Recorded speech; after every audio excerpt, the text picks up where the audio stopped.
যদি আপনি আপনার গন্তব্যস্থলে আপনি যদি আপনার আসল বাড়িতে যেতে চান, তাহলে আপনার বাড়ির পথ কিন্তু চেনা লাগবে। পথ না চিনলে কি বাড়িতে যাওয়া যাবে? বলুন, পথ না চিনলে বাড়িতে যাওয়া যাবে না। বাড়িতে যেতে হলে আপনাকে বাড়ির পথ চিনতেই হবে। যদি বাড়ির পথ আমি না চিনি কিন্তু আমি বাড়িতে যেতে চাই, তাহলে অন্য পথ ধরে চলতে চলতে এক সময় আমি অন্য কোথাও হারিয়ে যাব, বাড়ি পর্যন্ত পৌঁছতে পারবো না। বলেন ঠিক কিনা? আপনি যেতে চান চিটাগং, কিন্তু কমলাপুর রেলওয়ে স্টেশনে কিংবা আপনাদের কাছে বিমানবন্দর স্টেশনে গিয়ে আপনি উত্তরবঙ্গের ট্রেনে উঠে বসে আছেন। এখন এই ট্রেন যতই চলছে আপনি ধীরে ধীরে বাড়ির কাছে যাচ্ছেন না, আরো দূরে সরছেন, আরো দূরে সরছেন। তো এটা তো একেবারেই মোটা কথা। এ কথা বুঝতে তো কোরআন হাদিস লাগে না। যে আমি যদি সত্যিকারেই আমার বাড়িতে পৌঁছতে চাই, তাহলে বাড়ির পথ ধরেই আমাকে চলতে হবে। ভিন্ন পথ ধরে চললে তো আমি বাড়িতে পৌঁছতে পারবো না। এজন্য পারস্য কবি শেখ সাদি রহমতুল্লাহ আলাইহি, অনেকেই আপনারা নাম শুনেছেন, শেখ সাদি পারস্য কবি। উনি এমন একজন আরব দেশের একজন মুসাফিরকে উপহাস করে বলছিলেন, तरसम नरसी बकाबा ए अरबी, तरसम नरसी बकाबा ए अरबी के राह के तू मीरवी बा तुर्किस्तान आस्त। এই আরব দেশের মুসাফির, তুমি যে বলছো যে তুমি কাবা ঘর জিয়ারত করতে যাচ্ছ, কিন্তু তুমি যেই পথ ধরে চলছো এই পথটা তো গিয়ে শেষ হয়েছে তুর্কিস্তানে। তো তুমি তুর্কিস্তানের পথ ধরে চলছো আর মুখে বলছো তুমি কাবা জিয়ারত করতে যাও। আমি তো নিশ্চিত যে তুমি কাবা পর্যন্ত পৌঁছতে পারবে না, তুমি তো চলতে চলতে এক সময় তুর্কিস্তান গিয়ে পৌঁছে যাবে। বলেন ঠিক কিনা? তো এখন আমরা যে আমাদের আসল বাড়ি জান্নাতে যেতে চাই, জান্নাতে যেতে হলে জান্নাতের পথ ধরেই আমাদেরকে চলতে হবে। এখন প্রশ্ন হলো, এই জান্নাতের পথ কোনটি? জান্নাতের মহাসড়ক কোনটি? আমরা তো সেই সড়ক ধরেই চলতে চাই। বলেন ঠিক কিনা? সবাই আমরা আমাদের আসল বাড়ি জান্নাতের পথ ধরে চলতে চাই, জান্নাতের মহাসড়ক দিয়ে আমরা চলতে চাই।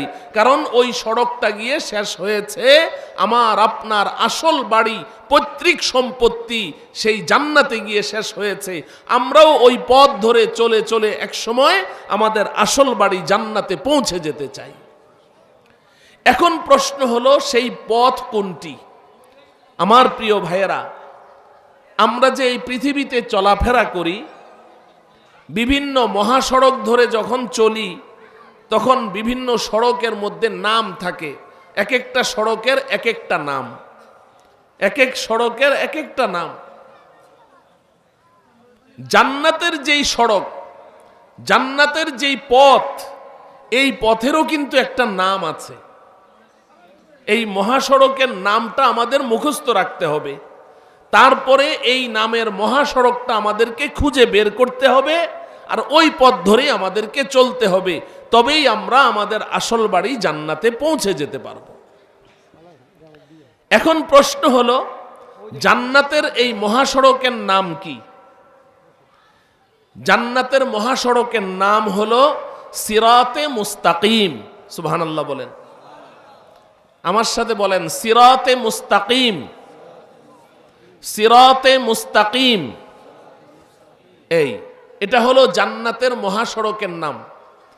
এই জান্নাতের এই মহাসড়ক ধরে, জান্নাতের এই পথ সিরাতে মুস্তাকিম ধরে আমাদেরকে চলতে হবে। এখন জান্নাতের পথ ধরে চলা, এটা একমাত্র আল্লাহ পাকের তৌফিক ছাড়া কেউ চলতে পারবে না। নিজের যোগ্যতায় কেউ জান্নাতের পথ ধরে চলতে পারবে না। টাকা পয়সার জোরে, ক্ষমতার জোরে, গায়ের শক্তির জোরে শিক্ষার জোরে, কোনো জোরেই কেউ জান্নাতের পথ ধরে চলতে পারবে না। এটা একমাত্র আল্লাহর দয়া, আল্লাহর মেহেরবানি ছাড়া কেউ জান্নাতের পথ ধরে চলতে পারবে না। এই কারণে আল্লাহ রব্বুল আলামিন আমাকে আপনাকে সূরাতুল ফাতিহার মধ্যে একটি দোয়া শিখিয়ে দিয়েছেন। আমি ওই দোয়াটি খুতবার মধ্যে তেলাওয়াত করেছি, আপনারা অনেকেই লক্ষ্য করেছেন। সূরাতুল ফাতিহার 5 নম্বর আয়াতে আল্লাহ রব্বুল আলামিন আমাদেরকে একটা দোয়া শিখিয়েছেন, ইহদিনাস সিরাতাল মুস্তাকিম। এই দোয়াটি আমরা দৈনন্দিন কমপক্ষে 32 বার আল্লাহর কাছে করে থাকি। কয়বার? 32 বার এই দোয়াটি আমরা আল্লাহর কাছে করে থাকি। আপনি হয়তো মনে মনে ভাবছেন, হুজুর এতবার কই, আমি তো করি না। না, এই মাহফিলে আমার সামনে যারা বসে আছেন তারা প্রত্যেকেই দৈনন্দিন 32 বার আল্লাহর কাছে এই দোয়াটা আমরা করি। 5 ওয়াক্ত নামাজে ফরজ কয় রাকাত পড়ি বলেন তো? 17 রাকাত, তাই না? ফরজ কয় রাকাত পড়ি? ফজর 2 রাকাত, জোহর 4, আসর 4, কত হলো? 10। মাগরিব 3, কত হলো? 13। এশা 4, কত হলো? 17 রাকাত ফরজ পড়ি। বেতের নামাজ কয় রাকাত পড়ি? 3 রাকাত। কয় রাকাত? 3 রাকাত। 17 আর 3 কত হলো? 20। আর 5 ওয়াক্ত নামাজের আগে পরে সুন্নতে মুআক্কাদা পড়ি 12 রাকাত। কত রাকাত? 12 রাকাত। ফজরে 2, জোহরে 6, মাগরিবে 2, এশায় 2, মোট 12 রাকাত। তাহলে 20 আর 12 কত হলো? 32 রাকাত। এই 32 বার আমরা আল্লাহর কাছে এই দোয়া করছি, ইহদিনাস সিরাতাল মুস্তাকিম। অর্থ কি? ওগো আল্লাহ, আপনি দয়া করে মায়া করে আমাদের আসল বাড়ি জান্নাতের মহাসড়ক সিরাতে মুস্তাকিমের উপর আমাদেরকে পরিচালিত করুন। তাই না? এই দোয়াটা আল্লাহ শিখিয়ে দিয়েছেন। ও আমার বান্দা, ও আমার বান্দি, নিজের যোগ্যতায় এই পথে চলতে পারবি না। নিজের শক্তিতে, নিজের ক্ষমতায় এই পথে চলা কোনোভাবেই সম্ভব না। কত বড় বড় পাহলওয়ানদেরকে, কত বড় বড় বুজুর্গ, কত বড় বড় আবেদ এমন অতীত হয়ে গেছে যে এই পথ থেকে আমি আল্লাহ তাদেরকে ছিটকে ফেলে দিয়েছি। যদি আমার দয়া তোমার শামিলে হাল থাকে তবেই তুমি এই পথ ধরে চলতে পারবে। এজন্য আমার কাছে ভিক্ষা চাও, ভিক্ষা চাও। রব্বুল আলামিন দয়া করে মায়া করে আমাদের আসল বাড়ি জান্নাতের মহাসড়ক সিরাতে মুস্তাকিম ধরে আমাদেরকে পরিচালিত করুন। বলুন আমিন। তাইলে জান্নাতের মহাসড়কের নামটা কি সবাই বলেন? সিরাতে মুস্তাকিম। বলেন সিরাতে মুস্তাকিম। নাম তো জানলাম, মহাসড়কের নামটা আমরা জানলাম। এখন প্রশ্ন হলো, এই মহাসড়কটা কোনটা, এর পরিচয় কি? নাম তো জানলাম, আছে কোথায় এই পথ? আমার প্রিয় ভাইয়েরা, আমি আজকে জান্নাতের ওই পথ সম্পর্কেই 2-4টি কথা আপনাদের সামনে নিবেদন করতে চাই। কারণ হলো যে আমরা এখন যেই যুগে বসবাস করছি, যেই জমানায় বসবাস করছি, এই সময়টা বড় স্পর্শকাতর একটা সময়, বড় নাজুক একটা সময় আমরা পার করছি, বড় সেন্সিটিভ একটা যুগ আমরা পার করছি। এই যুগটা সম্পর্কে নবীজি সাল্লাল্লাহু আলাইহি সাল্লাম একটা ভয়ঙ্কর একটা ভবিষ্যৎবাণী করে গেছেন আমাদের এই সময়টা সম্পর্কে। তিরমিজি শরীফের মধ্যে আছে, নবীজির 10 বছরের খাদেম হযরতে আনাস রাদিয়াল্লাহু তাআলা আনহু তিনি বলেন, قال رسول الله صلى الله عليه وسلم إن بني إسرائيل تفرقت على 72 ملة وتفترق أمتي على 73 ملة كلهم في النار إلا ملة واحدة قالوا من هي يا رسول الله قال ما أنا عليه وأصحابي أو كما قال رسول الله صلى الله عليه وسلم। নবীজি বলেন সাহাবায়ে কেরামকে লক্ষ্য করে বলছেন, এ আমার সাহাবীরা শুনো, তোমাদের পূর্বে বনি ইসরাইল একটা জাতি অতিবাহিত হয়েছে, ওরা আপোষের মধ্যে দ্বন্দ্বে লিপ্ত হয়েছে, মতভেদ করেছে, মতভেদ করতে করতে, ভিন্ন মত পোষণ করতে করতে তাদের মধ্যে ডিভাইডেশন সৃষ্টি হয়েছে, তারা বিভিন্ন দল উপদলে তারা ছিন্ন বিচ্ছিন্ন হয়ে গেছে। বনি ইসরাইলের মধ্যে ৭২টা দল সৃষ্টি হয়ে গেছে। আমার উম্মতের মধ্যে একটা সময় এমন আসবে, আমার উম্মত আপোষের মধ্যে বিভিন্ন বিষয় নিয়ে শুধু দ্বিমত পোষণ করবে, ভিন্ন মত পোষণ করবে, কেউ কারো মত মানতে চাইবে না, একজন আরেকজনের মতকে শুধু খণ্ডন করবে, নিজের মতটাকেই শুধু শেষ সঠিক মনে করবে। উম্মতের মধ্যে এভাবে বিভাজন সৃষ্টি হবে, ডিভাইডেশন সৃষ্টি হবে, এক পর্যায়ে আমার উম্মত ৭৩টা দলে বিভক্ত হয়ে যাবে। নাউজুবিল্লাহ পড়েন। নবীজি বলে গেছেন এটা ৭৩ দল। বনি ইসরাইলের চেয়ে কম না বেশি? বেশি। বনি ইসরাইলে ৭২টা দল হয়েছে, নবীজি বলছেন আমার উম্মত ৭৩টা দলে বিভক্ত হয়ে যাবে। এতটুকু তো বলেই নবীজি ক্ষান্ত হননি। এরপর নবীজি কি বলছেন? কুল্লুহুম ফিন্নার ইল্লা মিল্লাতাম ওয়াহিদা। নবীজি বলেন আমার উম্মত শুনো, আমার উম্মতের মধ্যে যে ৭৩ দল হবে তার মধ্যে ৭২টা দল জাহান্নামী হবে। নাউজুবিল্লাহি মিন যালিক। ইল্লা মিল্লাতাম ওয়াহিদা, একটি মাত্র দল জান্নাতি হবে, একটি মাত্র দল জান্নাতি হবে। ক্বালু মান হিয়া ইয়া রাসূলুল্লাহ। সাহাবায়ে কেরাম জানতে চাইলেন, ওগো আল্লাহর রাসূল, যেই ৭২টি দল জাহান্নামী হবে আমরা ওদের পরিচয় জানতে চাই না, কারণ আমরা কেউ তাদের দলভুক্ত হতে চাই না। কিন্তু যেই দলটি জান্নাতি হবে, নাজাত প্রাপ্ত, মুক্তিপ্রাপ্ত, সিরাতে মুস্তাকিমের উপর প্রতিষ্ঠিত, ওই দলটি কারা, তাদের পরিচয় কি, আপনি একটু আমাদেরকে বলে দেন, আমরা ওই দলের অন্তর্ভুক্ত থাকতে চাই। সাহাবায়ে কেরামের এই প্রশ্নের জবাবে নবীজি সাল্লাল্লাহু আলাইহি ওয়াসাল্লাম একেবারেই সংক্ষিপ্তভাবে ওই নাজাত প্রাপ্ত, মুক্তিপ্রাপ্ত, সিরাতে মুস্তাকিমের উপর প্রতিষ্ঠিত ওই দলের পরিচয় বলে দিয়েছেন। নবীজি বলেন, মা আনা আলাইহি ওয়া আসহাবি। এ আমার সাহাবীরা শুনো, আমার উম্মতের মধ্যে যখন বিভাজন সৃষ্টি হবে, বিভিন্ন দল উপদলে তারা বিভক্ত হয়ে যাবে, ওই সময় একমাত্র নাজাত প্রাপ্ত, মুক্তিপ্রাপ্ত, সিরাতে মুস্তাকিমের উপর প্রতিষ্ঠিত যেই দলটি, এই দলটির পরিচয় হলো মা আনা আলাইহি ওয়া আসহাবি। আমি এবং আমার সাহাবারা যেই আদর্শ এবং সুন্নতের উপরে প্রতিষ্ঠিত আছি, আমার এবং আমার সাহাবায়ে কেরামের আদর্শের উপরে, সুন্নতের উপরে প্রতিষ্ঠিত যেই দলটি হবে, একমাত্র ওই দলটি হবে নাজাত প্রাপ্ত, ওই দলটি হবে মুক্তিপ্রাপ্ত, ওই দলটি হবে সিরাতে মুস্তাকিমের উপরে অটল, অনড়, অবিচল। নবীজি পরিচয় বলে দিয়েছেন। আমার প্রিয় ভাইয়েরা, এই যে নবীজি এই হাদিসে একটি ভবিষ্যৎবাণী করেছেন, আমি কোরআন ও হাদিসের একজন নগণ্য ছাত্র হিসেবে আমার দৃঢ় বিশ্বাস যে নবীজি যেই সময়টার কথা সাহাবায়ে কেরামকে ভবিষ্যৎবাণী শুনিয়েছেন, আমি, আপনি, আমরা এখন ওই সময়টায় অবস্থান করছি। উম্মতের মধ্যে এত বিভাজন, এত দল উপদলে উম্মত বিভক্ত হয়ে গেছে। অতএব এমন একটি স্পর্শকাতর সময়ে আমার আপনার দায়িত্বটা কি, আমাদের করণীয়টা কি?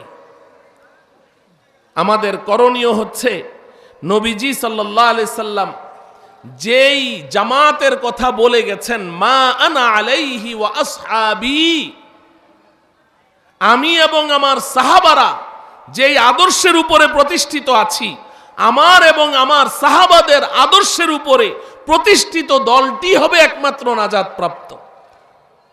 অতএব আমাকে আপনাকে এখন ফাইন্ড আউট করতে হবে, খুঁজে বের করতে হবে যে নবীজির আদর্শের উপরে, সাহাবায়ে কেরামের আদর্শের উপরে প্রতিষ্ঠিত জামাত কোনটি? আপনারা যদি আমার কথা মনোযোগ সহকারে শুনে থাকেন তাহলে জবাব দেন।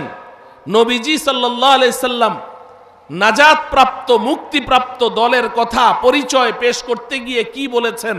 শুধু নবীজির আদর্শের উপরে প্রতিষ্ঠিত এটা বলেছেন, নাকি সাথে কে? সাহাবা। মা আনা আলাইহি ওয়া আসহাবি, আমি এবং আমার সাহাবারা যেই আদর্শের উপরে আছি, আমার এবং আমার সাহাবাদের আদর্শের উপরে প্রতিষ্ঠিত দলটি হবে কি? নাজাত প্রাপ্ত, মুক্তিপ্রাপ্ত। নবীজির আদর্শকে শরীয়তের পরিভাষায় বলা হয় সুন্নাহ। নবীজির আদর্শকে শরীয়তের পরিভাষায় কি বলে? সুন্নাহ। আর সাহাবায়ে কেরামকে বলা হয় জামাআহ। জামাআত, জামাত মানে দল, জামাতে সাহাবা। তো সাহাবায়ে কেরামের জামাত এবং নবীজির আদর্শ সুন্নাহ, এই দুইটা মিলে হয়েছে আহলুস সুন্নাতি ওয়াল জামাআহ। কি হয়েছে? আহলুস সুন্নাতি ওয়াল জামাআহ। অতএব আহলুস সুন্নাতি ওয়াল জামাআহ এই দলটাই হচ্ছে হক, এই দলটাই হচ্ছে সঠিক, এই দলটাই হচ্ছে সিরাতে মুস্তাকিমের উপরে প্রতিষ্ঠিত। নবীজি এটা বলে দিয়েছেন। শুধু তাই নয়, আমি এই বিষয়টা আপনাদের সামনে আরো সুস্পষ্ট করতে চাই, খুব ভালো করে বুঝে নেন। আমরা বড় একটা বিপদ সংকুল একটা সময় কিন্তু আমরা পার করছি। বিশেষ করে আমার সামনে আপনারা যারা বসে আছেন, জেনারেল শিক্ষিত দিনদার সাথীরা যারা আছেন, আমার ডানে বামে সামনে যারা জেনারেল শিক্ষিত দিনদার, আপনি একজন জেনারেল শিক্ষিত কিন্তু আপনি একজন ইমানদার মুসলমান হিসাবে আপনার জীবনটা আপনি পার করতে চান। আপনার ব্যক্তি জীবন, পারিবারিক জীবন, সামাজিক জীবন, রাষ্ট্রীয় অঙ্গনে সর্ব অবস্থায় আপনি একজন ইমানদার মুসলমান হিসাবে জীবনটা পার করতে চান। আপনাদের বিপদটা সবচেয়ে বেশি। কারণ হাতে হাতে সবার এত বড় বড় মোবাইল, এত বড় বড় মোবাইল। এখন আমার মোবাইল দেখলে তো আপনারা হাসবেন, এই মোবাইল কি কারো কাছে আছে? দুই একজন থাকতে পারে, দুই একজন থাকবে না যে তা না। দেখেন এটা কানা মোবাইল, এটার চোখ টোক নাই, এদিকেও নাই এদিকেও নেই। এখন এই মোবাইল তো এখন কয়দিন পরে মনে হয় মার্কেট আউট হয়ে যাবে, মার্কেটেও পাওয়া যাবে না। কারণ কাস্টমার না থাকলে এরা এটা রাখবে কি জন্য? আমি এই মোবাইলটা মনে হয় 7 বছর আগে খরিদ করেছি জেদ্দা থেকে, এই মোবাইল এখন পাওয়াই যায় না, এই অবস্থা, কাস্টমার নাই। তো এখন আপনাদের কাছে যেই যন্ত্রটা আছে এটার মধ্যে তো এখন মাশাআল্লাহ এলেম কালামে ভরা। এখন সবার কাছেই এই মোবাইল, কোনো কিছু জানার দরকার হলেই এই ফেসবুক ইন্টারনেট ঘাটছি, আর ওখান থেকে আমরা আমাদের কি জানা দরকার ওখান থেকে বের করে নিচ্ছি। কিন্তু ভাই, আপনাদেরকে আমি প্রশ্ন করি, এই মোবাইলটা আবিষ্কার করেছে কে? এটা কি আসমান থেকে নাজেল হয়েছে না মানুষ আবিষ্কার করেছে? মানুষ আবিষ্কার করেছে। এই মোবাইলের মধ্যে যত কথা লেখা আছে, যত লেকচার, এগুলো সব মানুষ নিজে ওটার মধ্যে সেট করেছে, তাই না? তা আমি যে কথাটা সেট করব এটা তো আমার মত অনুসারী করব, আপনি যেটা সেট করবেন ওটা আপনার মত অনুসারী করবেন, আপনি যেটা করবেন ওটা আপনার মত অনুসারে করবেন। তো প্রত্যেকেই তো নিজ নিজ মতটাকেই ওই মোবাইলে ইস্টাবলিশ করতে চায়।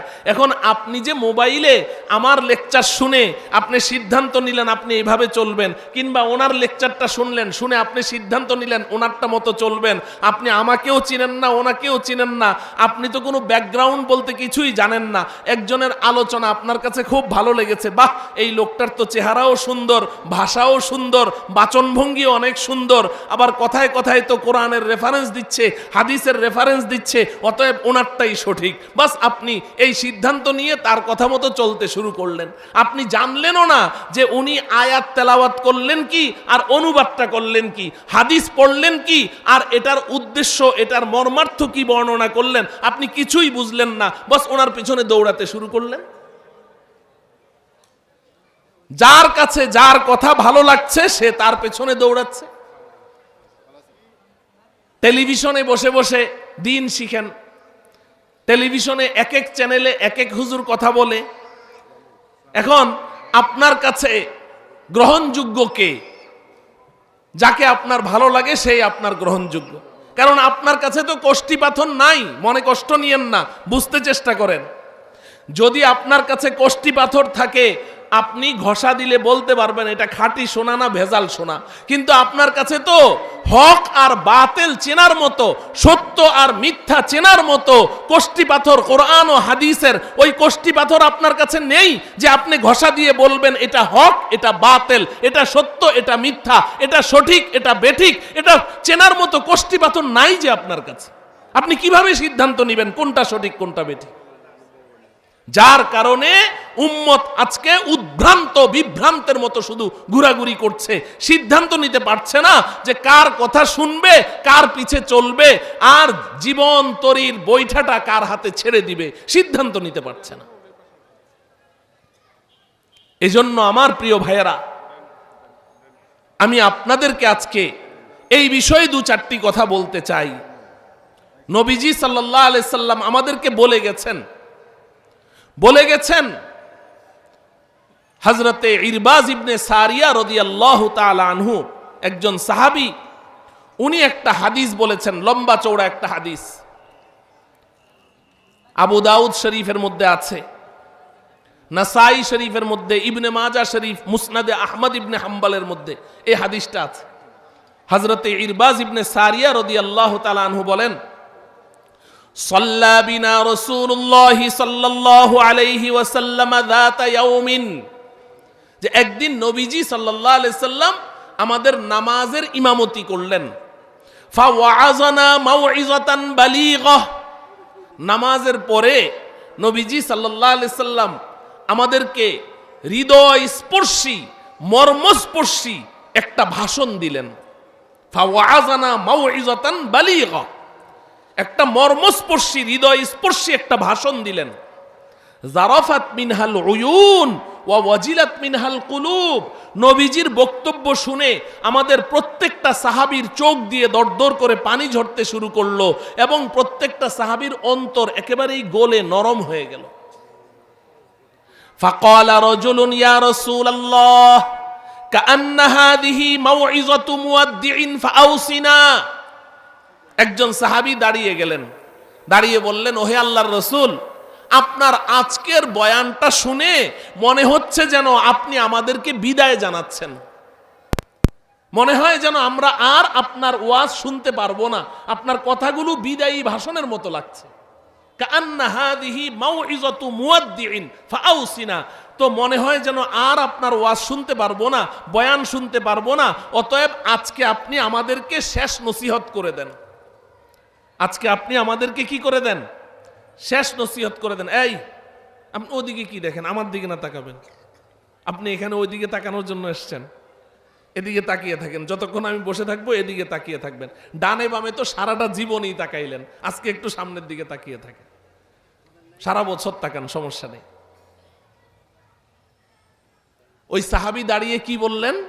ইয়া রাসূলুল্লাহ, আপনার আজকের ভাষণটি মনে হয় যেন বিদায়ী ভাষণ, মনে হয় আর আপনাকে আমরা পাচ্ছি না, আপনি আমাদেরকে শেষ ওসিয়ত করে দেন।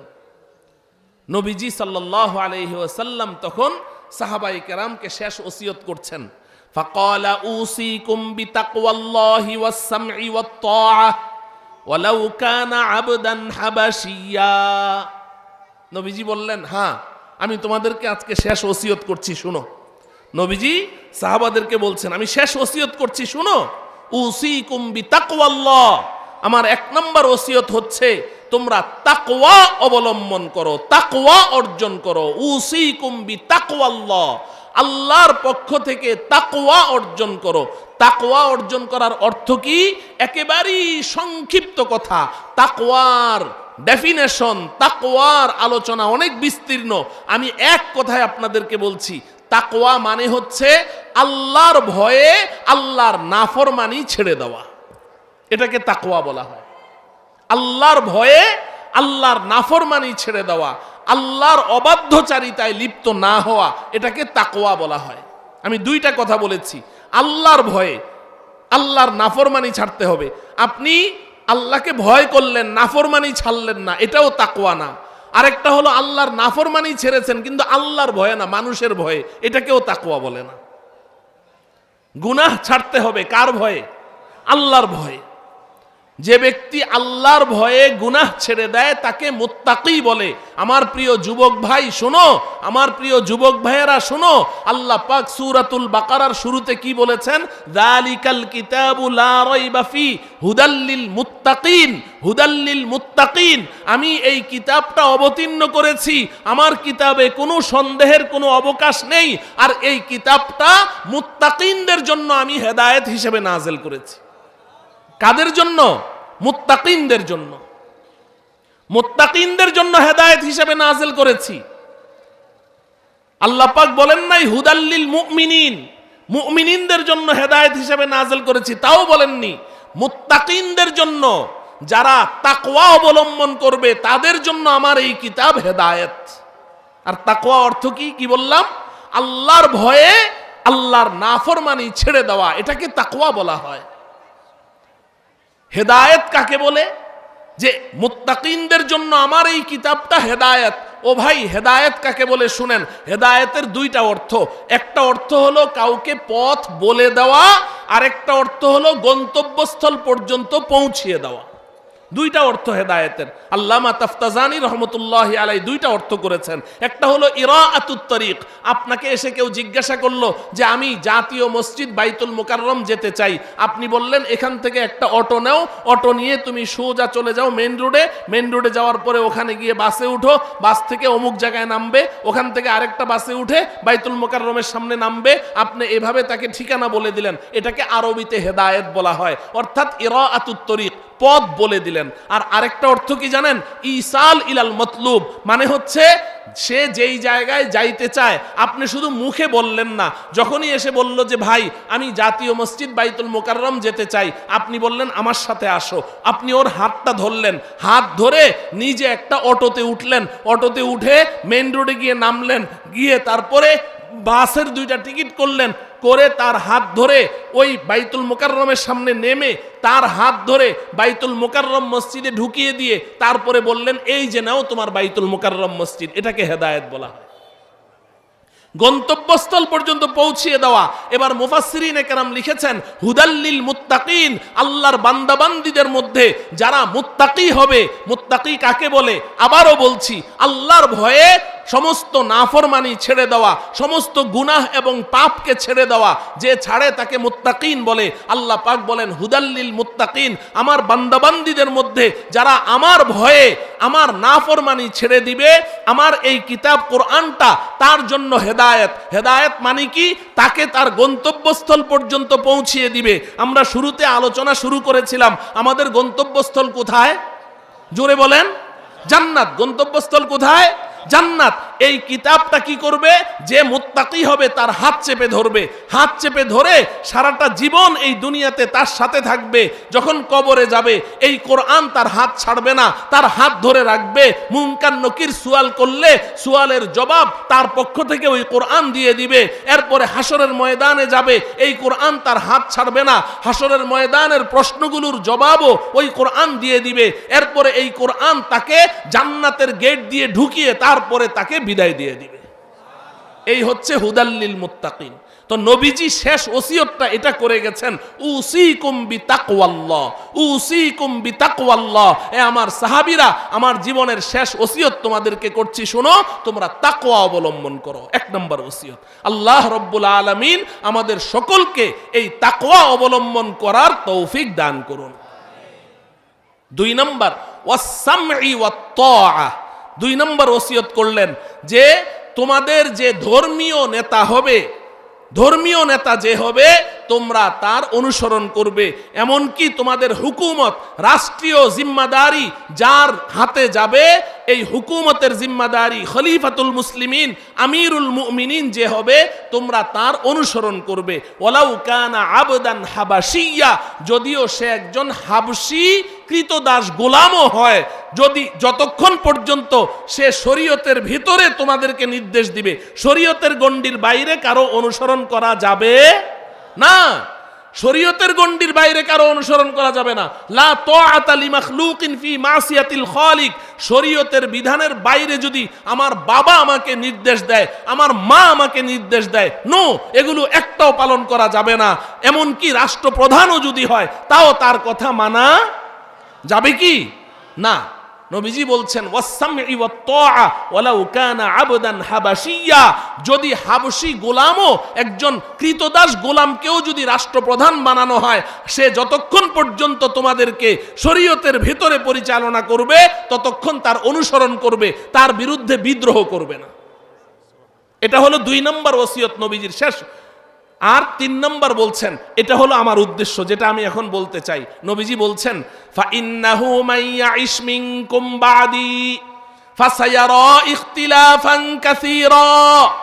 আমার সাহাবীরা শোনো, আমি যখন দুনিয়া ছেড়ে চলে যাব তো তোমরা কিন্তু অনেক মতভেদ দেখতে পাবে। ফাসায়ারা ইখতিলাফান কাসীরা, আমার অবর্তমানে, আমার দুনিয়া ছেড়ে চলে যাওয়ার পরে তোমরা কিন্তু অনেক মতভেদ দেখতে পাবে। ওই সময় তোমরা কি করবে? আল্লাহ পাক বলছে, আল্লাহর রাসূল বলছেন ফাআলাইকুম বিসুন্নতি ওয়া সুন্নাতিল খুলাফাইর রাশিদিনাল মাহদিয়িন। ওই সময় তোমাদের করণীয়টা কি আমি রাসূল বলে যাচ্ছি। যখন উম্মত এক একজন এক এক কথা বলবে, এক একজন এক এক দিকে ছুটবে, ওই সময় তোমরা কি করবে? ফাআলাইকুম বিসুন্নতি ওয়া সুন্নাতিল খুলাফাইর রাশিদিনাল মাহদিয়িন। ওই সময় তোমরা আমি রাসূলের সুন্নাহ এবং আমার খুলাফায়ে রাশিদিন সাহাবায়ে কেরামের সুন্নাহ এবং আদর্শকে তোমরা আঁকড়ে ধরবে। আদ্দু আলাইহা বিন নওয়াজিজ। নবীজি বলছেন মাড়ির দাঁত দিয়ে কামড়ে ধরে থাকবে। সুবহানাল্লাহ বলেন। নওয়াজিজ মানে মাড়ির দাঁত। আপনি কোনো জিনিসকে যদি শক্ত করে কামড়ে ধরতে চান, সামনের দাঁত দিয়ে ধরেন। সামনের দাঁত দিয়ে ধরলে শক্ত করে ধরে রাখতে পারবেন? টান মারলে দাঁত ভেঙে যাবে। কোনো জিনিসকে শক্ত করে ধরতে চাইলে মাড়ির দাঁত দিয়ে কামড়ে ধরতে হয়। নবীজি বলছেন আদ্দু আলাইহা বিন নওয়াজিজ, মাড়ির দাঁত দিয়ে কামড়ে ধরে থাকবে আমার সুন্নাহ এবং আমার সাহাবায়ে কেরামের সুন্নাহ। আমার প্রিয় ভাইয়েরা, তাহলে এই শব্দ দুটো থেকেই এসেছে আহলুস সুন্নাতি ওয়াল জামাআহ। আমি বলেছিলাম রাসূলের সুন্নাহ আর জামাতে সাহাবা। রাসূলের সুন্নাহ, জামাতে সাহাবা, এই দুইটার অনুসরণ যারা করছে তাদেরকে বলে আহলুস সুন্নাতি ওয়াল জামাআহ। এই শব্দটা কোত্থেকে আসলো তাই আপনাদেরকে বুঝাচ্ছি। 3 নম্বর, সূরা আলে ইমরানের 6 নম্বর এবং 7 নম্বর আয়াত গালেবান আল্লাহ পাক বলেন ইয়াউমা তাবিয়াদ্দু বুজুহু ওয়া তাসওয়াদ্দু বুজুহ। আল্লাহ পাক বলেন, এই দুনিয়ার মানুষ, দুনিয়াতে তোমরা যত দলেই বিভাজন হও, যত দলেই বিভক্ত হয়ে যাও, হাসরের ময়দানে আমি সব মানুষকে 2 দল করে ফেলবো। হাসরের ময়দানে আর অন্য কোনো দল থাকবে না। দল কয়টা থাকবে? 2টা। ইয়াউমা তাবিয়াদ্দু বুজুহু ওয়া তাসওয়াদ্দু বুজুহ, 2টা দল করব। তার মধ্যে এক দল মানুষের চেহারাগুলো থাকবে আলোক উজ্জ্বল, নূরে নূরান্বিত, হাস্যাস বাস্যাস, অনেক সুন্দর, জলজল করতে থাকবে।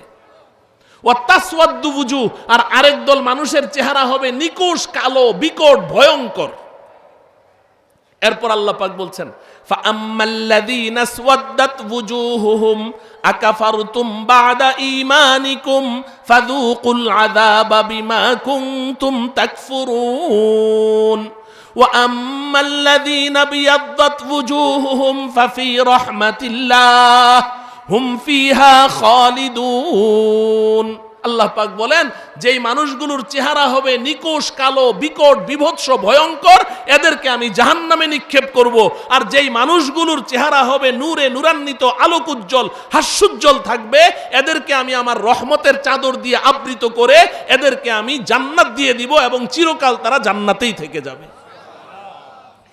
এই আয়াতের তাফসিরে জগৎ বিখ্যাত মুফাসসির আল্লামা জালালউদ্দিন সুয়ুতি রহমতুল্লাহি আলাইহি ওনার অনবদ্য তাফসিরের কিতাব আদ-দুররুল মানসুর, এই তাফসিরে আদ-দুররুল মানসুরের মধ্যে এই আয়াতের তাফসিরে উনি একটা রিওয়ায়াত এনেছেন হযরতে আবু সাঈদ আল খুদরি রাদিয়াল্লাহু তাআলা আনহু, হযরতে আব্দুল্লাহ ইবনে মাসউদ রাদিয়াল্লাহু তাআলা আনহু, এই দুই সাহাবী থেকে ওনারা নবীজিকে জিজ্ঞাসা করেছেন, ইয়া রাসূলুল্লাহ, হাসরের ময়দানে যেই মানুষগুলোর চেহারা থাকবে আলোক উজ্জ্বল, হাসরের ময়দানে যেই মানুষগুলোর চেহারা নূরে নূরান্বিত থাকবে, হাস্যোজ্জ্বল থাকবে, আর ওই মানুষগুলোকে আল্লাহ পাক রহমতের চাদর দিয়ে আবৃত করে জান্নাতে নিয়ে যাবে, এই মানুষগুলোকে পৃথিবীতে আমরা চিনব কি করে? এই মানুষগুলোকে দুনিয়াতে চিনব কি করে? নবীজি সাল্লাল্লাহু আলাইহি ওয়াসাল্লাম জবাবে বলেছেন, হুম আহলুস সুন্নাতি ওয়াল জামাআ, এই মানুষগুলো হবে আহলে সুন্নাত ওয়াল জামাআত। এই মানুষগুলো কি হবে? আহলে সুন্নাত ওয়াল জামাআত।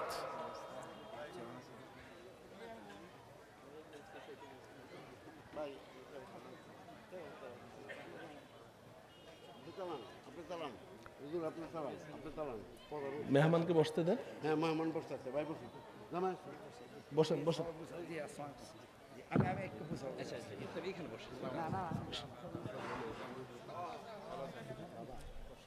সম্মানিত উপস্থিতি এবং মুসলিমরা, আমাদের মাঝে আজকের এই ইসলামিক মহাসম্মেলনের বিশেষ অতিথি জনাব মুরতাজি হোসেন রতন আমাদের মাঝখানে উপস্থিত হয়েছেন। আমরা আমাদের এই মাহফিলের পক্ষ থেকে আন্তরিক অভিনন্দন এবং শুভেচ্ছা জানাচ্ছি। আমরা আন্তরিক অভিনন্দন ও শুভেচ্ছা জানাচ্ছি। আমাদের প্রধান অতিথি কিছুক্ষণের মধ্যে আসবেন, এই ছাড়া আপনারা বয়ান শোনেন, আমরা সবাই এখন বয়ান শুনবো। রাখো রাখো, আরে ভাই হুজুর চালান, আপনি চালান। জি, আপনারাও বসেন, মেহমানরা আপনারা বসে যান, বসে যান। জি, সবাই বসে যান। কথা শুনছেন আপনারা? তো নবীজি সাল্লাল্লাহু আলাইহি সাল্লাম কি জবাব দিলেন? নবীজিকে প্রশ্ন করা হলো, ইয়া রাসূলুল্লাহ, হাসরের ময়দানে যেই মানুষগুলো যাদের চেহারা নূরে নূরান্বিত হবে, আলোক উজ্জ্বল হবে, ফলশ্রুতিতে আল্লাহ রব্বুল আলামিন তাদেরকে রহমতের চাদর দিয়ে পরিবেষ্টন করে নেবেন এবং তাদেরকে জান্নাতে দিয়ে দিবেন, এই মানুষগুলোকে পৃথিবীতে আমরা চিনব কি করে? নবীজি সাল্লাল্লাহু আলাইহি সাল্লাম জবাবে কি বললেন? হুম আহলুস সুন্নাতি ওয়াল জামাআ, এরা হলো আহলুস সুন্নাতি ওয়াল জামাআ।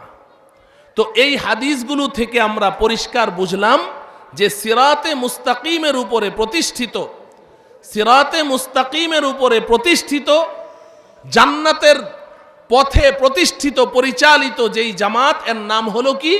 আহলুস সুন্নাহ ওয়াল জামাআ। আমি কথা শেষ করে দিচ্ছি 2 মিনিটের মধ্যে।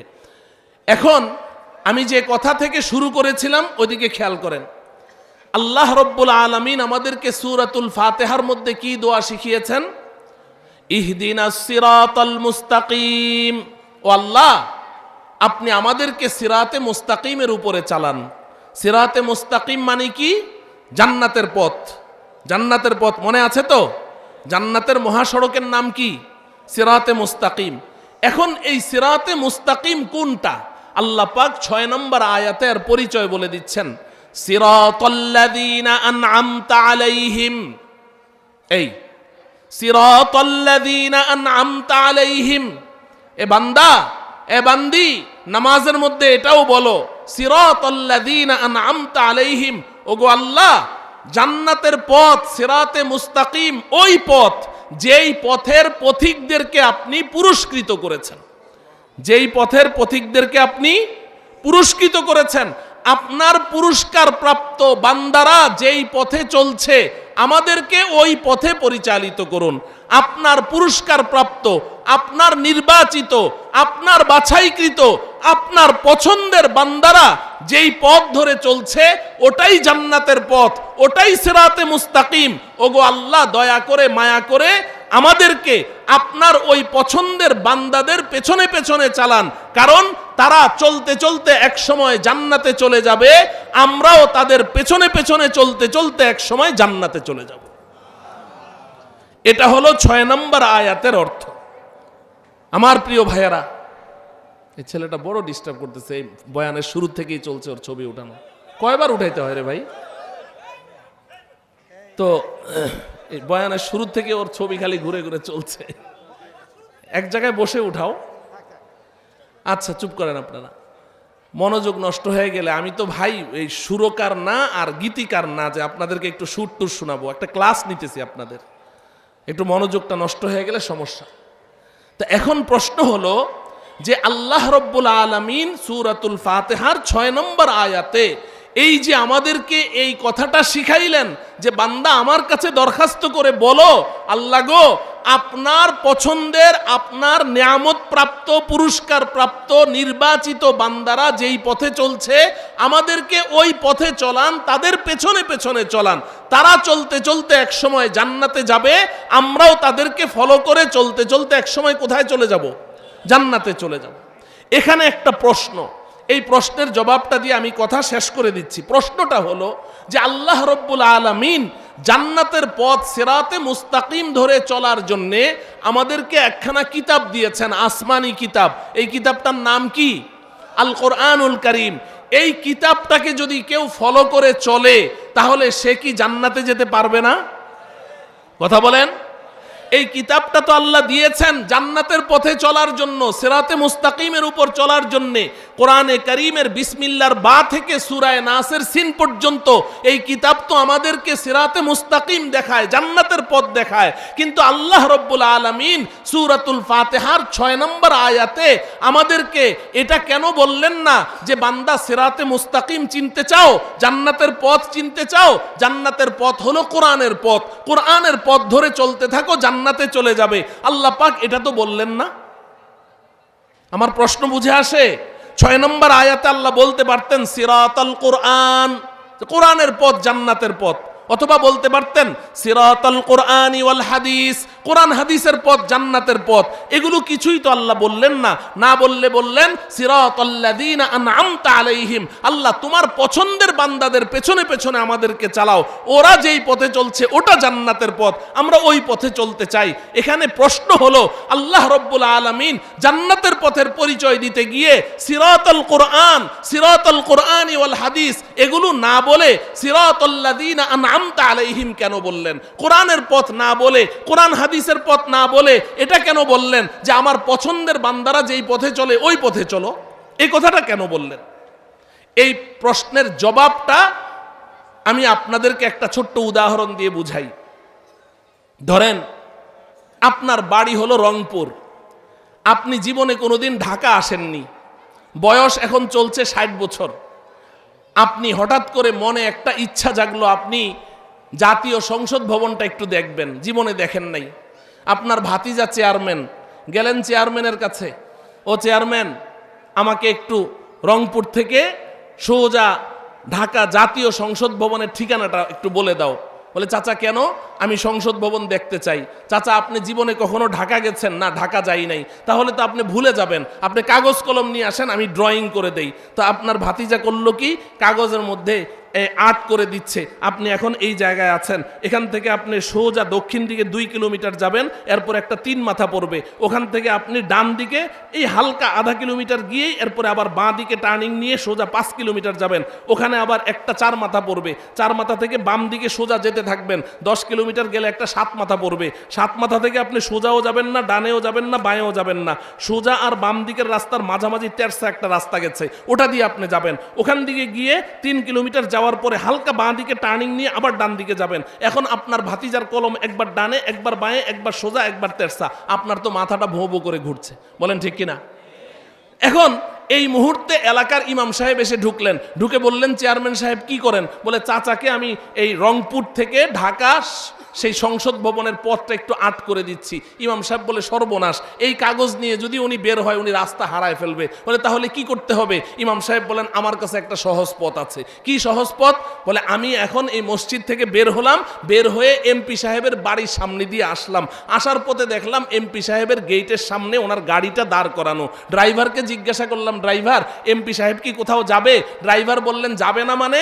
স্যার খালি বের হবে আর গাড়িতে উঠবে, আমি রংপুর টু সোজা ঢাকা সংসদ ভবন, কারণ হলো সংসদ, জাতীয় সংসদ অধিবেশন বসবে, স্যার বের হলেই আমি গাড়ি নিয়ে এক টান দিয়ে চলে যাব সংসদ ভবন।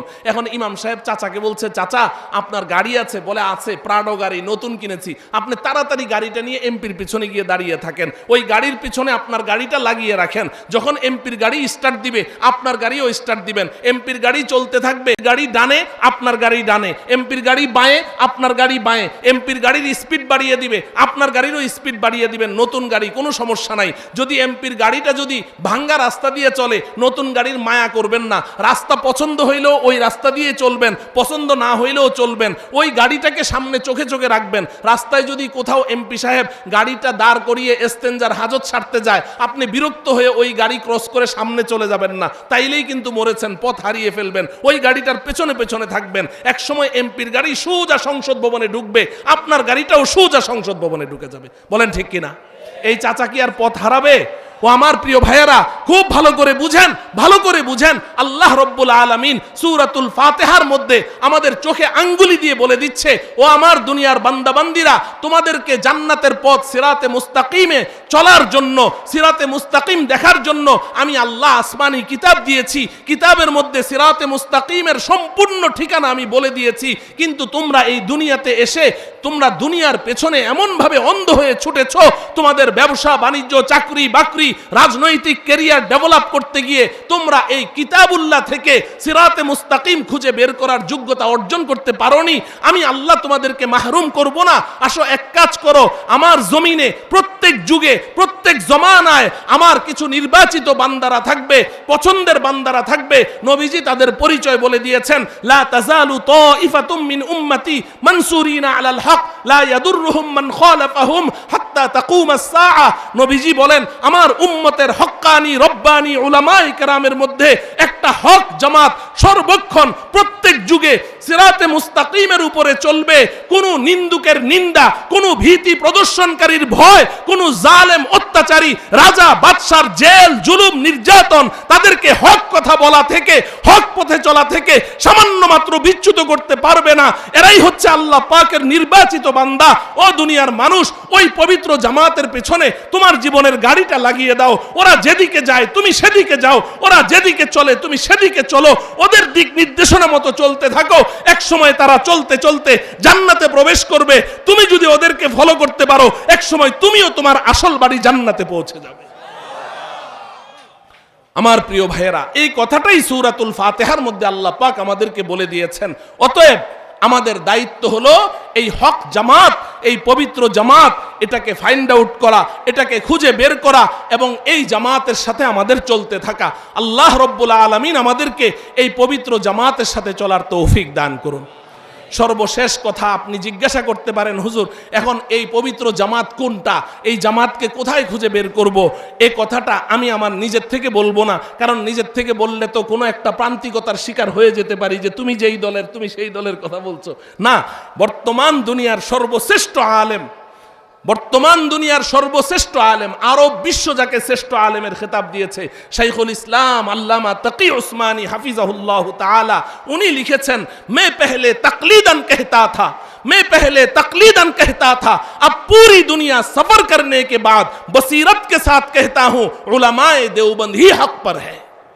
শাইখুল ইসলাম আল্লামা তাকি উসমানী বলেন যে আমি আগে বড়দের কাছে শুনে শুনে বলতাম, না বুঝেই বলতাম, এখন গোটা পৃথিবী ভ্রমণ করে আমি দুনিয়াবাসীকে একটা মেসেজ দিতে চাই, ও দুনিয়ার মানুষ, সিরাতে মুস্তাকিমের উপরে প্রতিষ্ঠিত হক জামাত, সত্যের পতাকাবাহী জামাত এখন গোটা পৃথিবীতে আমি বুঝে শুনে বলছি, সারা পৃথিবী ভ্রমণ করে বলছি।